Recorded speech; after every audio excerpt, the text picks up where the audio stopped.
Resepnya ayah semua ya? Dari ayah semua. Udah dari Lajang. Dia merantau ke sini dari Pasaman ke sini.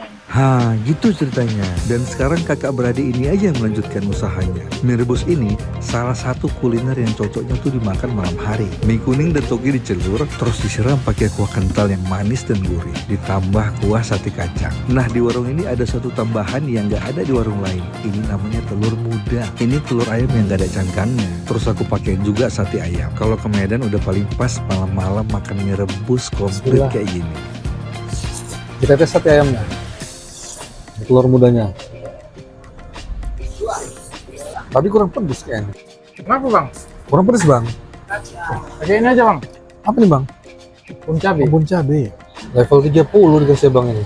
Karena aku suka pedas, ya banyak-banyak lah aku taruh. Waduh. Jadi mie rebus ini memang dia lebih ke manis gurih.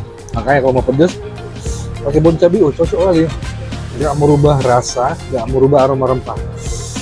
Kayaknya aku cocok nih sama bun cabai. Beli di mana ya? Jadinya aku beli ke supermarket yang terlengkap di Kota Medan. Brastayu Supermarket yang di Gatsu. Oke ya. Wassalamualaikum.